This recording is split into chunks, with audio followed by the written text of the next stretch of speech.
Good morning बच्चों। मैं doctor शिखा तिवारी, पंडित सहदेव प्रसाद त्रिवेदी महाविद्यालय रमईपुर कानपुर से ऑनलाइन पढ़ाई में आपका स्वागत करती हूँ। बच्चों, मैं आज आपकी बीए प्रथम वर्ष प्रथम प्रश्न पत्र में उपस्थित पंडित मलिक मोहम्मद जायसी जी के बारे में आज मैं आपको बताऊंगी और उनकी व्याख्या समझाऊंगी। तो बच्चों, जायसी जी को जानने से पहले हमको ये मालूम होना चाहिए कि जायसी जी हमारे किस काल के कवि हैं। जैसा कि मैंने आपको पहले भी बताया है कि आचार्य रामचंद्र शुक्ल जी ने हिंदी साहित्य के इतिहास को 4 भागों में बांटा है। नंबर 1, आदिकाल या वीरगाथा काल। इसकी समय सीमा संवत 1050 से 1375 तक। नंबर 2 पर आता है आपका पूर्व मध्यकाल या भक्ति काल। इसकी समय सीमा है 1375 से 1700 ईस्वी तक। फिर नेक्स्ट आपका आता है उत्तर मध्यकाल या रीतिकाल, जिसकी समय सीमा संवत 1700 से 1900 तक। फिर अंत में आपका आता है नंबर 4, आधुनिक काल या गद्य काल, जिसकी समय सीमा 1900 से लेकर अब तक है। तो बच्चों, हमारे जो जायसी जी हैं वो भक्ति काल के कवि हैं। भक्ति काल को 2 भागों में बांटा गया है, निर्गुण काव्य धारा और सगुण काव्य धारा। निर्गुण काव्य धारा को फिर से 2 भागों में बांटा गया, ज्ञान मार्गी शाखा और प्रेम मार्गी शाखा। तो ज्ञान मार्गी शाखा के जो प्रतिनिधि कवि हैं वो कबीरदास हैं और प्रेम मार्गी शाखा के जो कवि हैं वो जायसी जी हैं। तो जायसी जी भक्ति काल के निर्गुण काव्य धारा के प्रेम मार्गी शाखा के प्रतिनिधि कवि के रूप में हमारे सम्मुख आते हैं। आपने अवधी भाषा को अपनाया और अवधी भाषा में ही आपने कुल 3 रचनाएं लिखी, पद्मावत, अखरावत और आखिरी कलाम, जिसमें कि जो पद्मावत है वो आपका सर्व प्रमुख महाकाव्य भी है। पद्मावत आपने अपने पूर्ववर्ती आदिकालीन कवि अब्दुल रहमान द्वारा रचित संदेश रासक से प्रभाव ग्रहण किया और मुल्ला दाऊद कृत, चंदायन, मंझन, मालती, इन सभी कवियों के काव्य ने ही आपको प्रभावित किया। इन सभी कवियों ने प्रेम काव्य लिखा। अब्दुल रहमान ने जो संदेश रासक काव्य लिखा वो विरह प्रधान काव्य है और आपने जो नागमती वियोग वर्णन किया 12 मासा के रूप में, संभवतः ये उसी का प्रभाव है, क्योंकि अब्दुल रहमान ने भी संदेश रासक में 12 मासा का जिक्र किया है और विरह की स्थिति का ही वर्णन किया है और आपने भी नागमती वियोग वर्णन में 12 मासा को आधार लेते हुए नागमती का विरह वर्णन किया है। पद्मावत जैसा कि नाम से ज्ञात होता है कि अवश्य ही पद्मावत में मुख्य रूप से कोई बात है। तो पद्मावत में जो पद्मावती है उसको ब्रह्म का प्रतीक माना गया है। नागमती राजा रत्नसेन की पत्नी है, जो कि सांसारिक आकर्षण का प्रतीक है। राजा रत्नसेन के महल में ही हीरामन नाम का तोता रहता था, जो कि गुरु का प्रतीक माना गया है और उसी के माध्यम से राजा रत्नसेन को ये ज्ञात हुआ कि पद्मावती अत्यधिक सौंदर्य को प्राप्त है, अर्थात उसको जो प्राप्त कर लेगा उसे मोक्ष की प्राप्ति हो जाएगी। क्यों? क्योंकि पद्मावती कोई नायिका नहीं है, कोई नारी नहीं है, बल्कि नारी के रूप में ब्रह्म का प्रतीक है। अर्थात जो पद्मावती को प्राप्त कर लेगा वो इस जन्म मरण के बंधन से मुक्त हो जाएगा, उसे मोक्ष की प्राप्ति हो जाएगी। तो राजा रत्नसेन पद्मावती की खोज के लिए जब निकल जाते हैं नागमती को छोड़ करके, वहीं से नागमती का विरह वर्णन प्रारंभ हो जाता है। तो 12 मासा के रूप में जायसी जी ने नागमती वियोग वर्णन को दर्शाया है। इसके साथ ही जायसी जी ने जो आपके पाठ्यक्रम में मानसरोधक खंड है, उस मानसरोधक खंड में पद्मावती और पद्मावती की सखियों के साथ मध्य जो वार्तालाप होता है उसके बारे में भी बड़ा ही सुंदर वर्णन किया है। तो जो रानी पद्मावती हैं और उनकी जो सखियां हैं वो जो है क्या करती हैं कि आपस में एक योजना बनाती हैं कि आज हम लोग कोई खेल खेलेंगे। तो जिसका निर्णय पद्मावती करेंगी।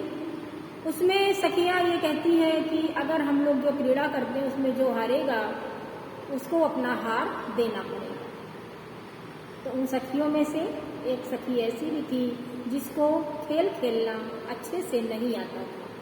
सखियां ये भी कह चुकी थी कि इस खेल को बहुत ही सूझपूर्वक खेलना, विचारपूर्वक खेलना, अन्यथा आपको हार देना पड़ेगा। तो एक सखी का हार चला जाता है सरोवर में। सखी बड़ी ही विलाप करती है, दुखी हो जाती है, लेकिन सभी सखियां उसको ढाढ़स बताते हुए कहती हैं कि हम सभी तुम्हारे उस हार को ढूंढने में सहयोग करेंगे। अब इधर पद्मावती चूंकि ब्रह्म का प्रतीक है, सरोवर पद्मावती के चरणों का स्पर्श पाना चाहता है, इसलिए उस सखी का हार सरोवर ने ही छुपाकर रख दिया। अब जब हार नहीं मिला, उन सखियों ने बारी बारी से डुबकी लगाई सरोवर में। तो किसी के हाथ घूंघा लगा, किसी के हाथ मोती, तो किसी के हाथ कुछ और वस्तु लगी, लेकिन वो हार हाथ में नहीं लगा। अंत में पद्मावती की बारी आई। सभी सखियों ने पद्मावती से कहा, तो पद्मावती जैसे ही जल का स्पर्श किया मानसरोवर में, वैसे ही मानसरोवर का जल एकदम सुगंधित हो गया, निर्मल हो गया, और वो जो हार था उसी क्षण ऊपर उतराने लगा जल में, और उस सखी को उसका हाथ मिल गया। वो बहुत ही खुश हो गई।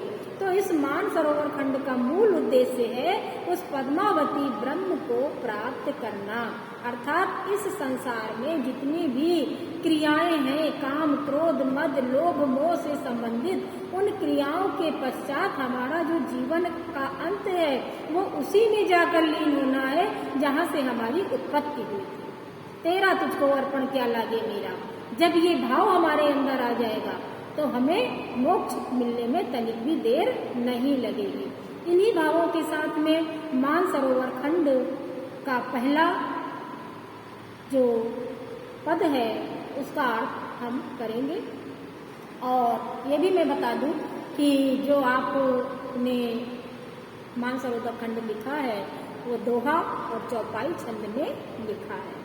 तो इनका पहला जो है वो इस प्रकार है, मानसरोवर खंड। एक दिवस पुण्योतिथि आई, मानसरोवर चली नहाई, पद्मावती सब सखी बुलाई, जन फुलवारी सबे चली आई। कोई चंपा कोई कुंद सहेली, कोई सुकेत कर ना रस बेली, कोई सुगुलाल सुदर्शन राती, कोई सो बकावर बकुचन भाती, कोई सुमौल श्री पुष्पावती, कोई जाही जूही सेवती, कोई सोन जरद कोई केसरी, कोई श्रृंगार हार नागेसरी, कोई पूजा सद बरग चमेली, कोई कदम सुरस रस बेली। अब यहाँ पर ये तो थी चौपाई की पंक्तियाँ। जो दोहा छंद की पंक्ति है वो है, चली सबे मालन संग फूले कमल कमोद, वेद रहे मन गंधर्व बास परमदा मोद। यहाँ पर कोई भी व्याख्या करने से पूर्व मैं आपको ये भी जानकारी दे दूँ कि किसी भी व्याख्या को करने से पहले हमें कुछ बिंदुओं की जानकारी होनी चाहिए। पहला बिंदु है संकेत, दूसरा है संदर्भ, तीसरा है प्रसंग, चौथा व्याख्या, और जो पांचवा बिंदु आता है वो है विशेष या काव्यगत सौंदर्य। अगर गद्य का है तो गद्यात्मक सौंदर्य, पद्य का है तो काव्यगत सौंदर्य, अन्यथा आप विशेष लिख दें वही उचित होगा। तो इसमें आपका संदर्भ क्या हो जाएगा? प्रस्तुत पद्य खंड हमारी पाठ्य पुस्तक प्राचीन एवं मध्यकालीन काव्य के भक्ति काल के निर्गुण काव्यधारा ज्ञान मार्गी शाखा के सुप्रसिद्ध कवि आज पंडित मलिक मोहम्मद जायसी जी द्वारा लिखित मानसरोवर खंड से लिया गया है, जहाँ पर पद्मावती और उसकी सखियों का वर्णन किया गया है। तो इसी के साथ आगे हम बढ़ते हैं मानसरोवर खंड की ओर। एक दिवस पुण्यतिथि आई। जायसी जी कहते हैं कि एक दिवस अर्थात एक दिन पुण्यतिथि आई, पूर्णिमा की तिथि आई। पूर्णिमा कहते हैं तिथि को। मानसरोवर चली नहाई। पद्मावती अपनी सखियों के साथ में मानसरोवर में स्नान करने हेतु चली। पद्मावती सब सखी बुलाई। पद्मावती ने अपनी सभी सखियों को क्या किया? बुला लिया। जन फुलवारी सबे चली आई। जब वो सखियां एक साथ वहां पर आई पद्मावती के पास, तो उनको देख करके ऐसा लगा कि जन यानी मानो फुलवारी कोई पुष्प वाटिका उठ करके आ गई हो, अर्थात अलग अलग विविध रंग के पुष्पों की सुंदरता से सुशोभित वो सखियां उस समय लग रही थी। जन मानो, जन शब्द आया है इसलिए यहाँ पर उत्प्रेक्षा अलंकार हो जाएगा, ध्यान रखिएगा बच्चों। कोई चंपा कोई कुंद सहेली। तो उनमें जो सखियां थी उनमें से कोई सखी चंपा के पुष्प के समान दिख रही थी, कोई कुंद सहेली कोई कुंद के पुष्प के समान, कोई सुकेत कोई केतकी के पुष्प के समान दिख रही थी, करना रस बेली और कोई रस से भरी बेल के समान सुंदर दिखाई दे रही थी।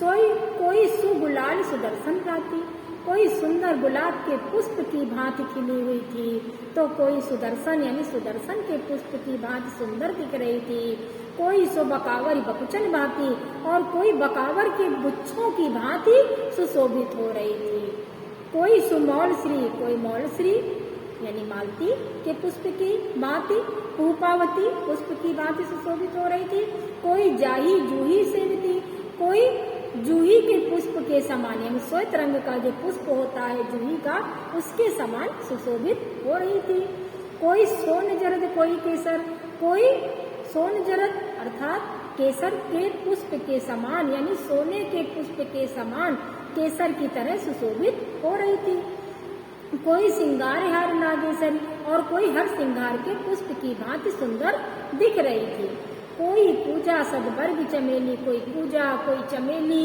कोई कदम सुरस रस बेली और कोई कदम सुंदर रस की बेल के समान प्रतीत हो रही थी। तो ये जो उसकी सखियां थी वो सुंदर पुष्पों की भांति ऐसी प्रतीत हो रही थी जैसे कोई एक पुष्प वाटिका सुशोभित हो रही हो। तो आगे देखिए, चली सबे मालिनी संग। वो जब सखियां पद्मावती के साथ चली तो ऐसा लग रहा था कि मानो कमल और पुष्प एक साथ खिल गए हैं, यानी पुष्पों के साथ में कमल भी खिल गए हैं। वेद रहे मन गंधर्व वास परमदामोद, और उन पुष्पों की सुगंध से जो गंधर्व थे उनको भी मोहित कर रहे थे, अर्थात उनकी सुगंध वहां तक जा रही थी, इसलिए वो भी उन पर मोहित हो रहे थे। ऐसी सखियों के साथ मालती रूपी पद्मावती ऐसे सुशोभित हो रहे थे। तो यहाँ पर जायसी जी ने पद्मावती का और उसकी सखियों का बड़ा ही सुंदर चित्रण किया है। मैं आपको बता दूं कि जायसी जी ने, जब आप विशेष लिखेंगे तो जायसी जी की भाषा अवधी भाषा, छंद दोहा चौपाई छंद, अलंकार अनुप्रास उपमा और आपका ये उत्प्रेक्षा अलंकार, जो गुण है वो प्रसाद गुण है। और यहाँ पर पद्मावती को ब्रह्म का प्रतीक मान करके उसकी सुंदरता का वर्णन किया जा रहा है, इसलिए भक्ति रस भी और शांत रस भी है। बच्चों आज बस इतना ही, नेक्स्ट वीडियो में फिर हम मिलेंगे।